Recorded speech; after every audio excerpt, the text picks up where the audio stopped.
Hello everyone. In this video we will continue to examine the topic 5.1 electric fields, and in particular we will continue to examine the concept of electric current. So in the last video we gave a succinct definition of the electrical current, I, as equal to the rate of flow of net charge per unit time. This is often more helpfully and more succinctly given in the equation as delta Q over delta T. For those of you comfortable with calculus notation, this is truthfully dq dt. There is an important and tricky distinction about this definition of current that will continue to can sometimes sort of cause students difficulty in figuring out the direction of the current, but I will do my best to be as clear as possible, and then you can always return to this if you're having trouble. So, in a traditional metal wire, I'm going to talk about metal only for a second, right?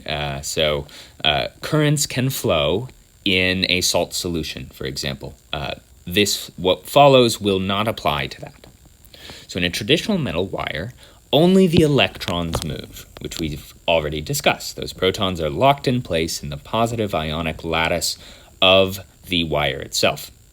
However, negative charges moving in one direction are completely equivalent. That is, it produces exactly the same electric field and therefore the same electrical effects as positive charges moving in the other direction. I'm going to say that again. Negative charges moving in one direction is exactly equivalent to positive charges moving in the other direction.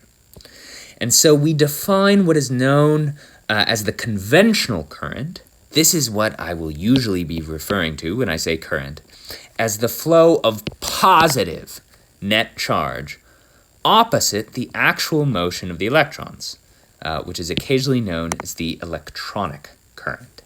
So the electronic current is this picture with which I introduce the idea of current. That is, these electrons in the wire are flowing, and they move from negative to positive. That's the direction with which they respond to the electric field.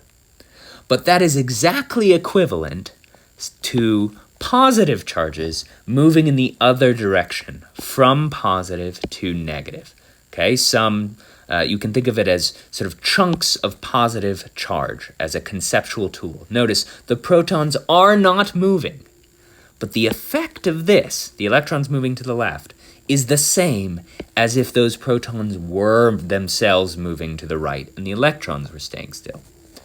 And because by convention we've defined current to be delta Q over delta T, and it's a scalar, okay, then if there's a positive end over here and a negative end over here, we define and draw the conventional current as going from positive to negative, even though we know that at a microscopic level what's actually happening is that the electrons are going in the other direction.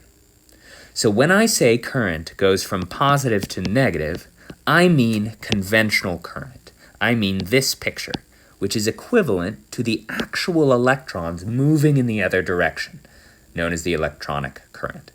Now, there's only one current in the wire. If I say there's only one current in the wire, I'm always referring to this idea of the conventional current. This is related to a very long philosophical discussion about why electrons are negative and why protons are positive that I'm going to save for another time. The succinct answer is that they could have been the other way around, and if we could redo physics from the ground up today, we probably would make them go the other way around. But now we're stuck with our conventions.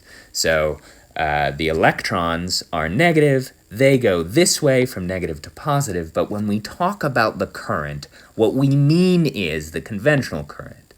That is, this is equivalent to positive charge moving from the positive side to the negative side of a wire, and we draw the current always as the conventional current, unless you're going to label it the electronic current.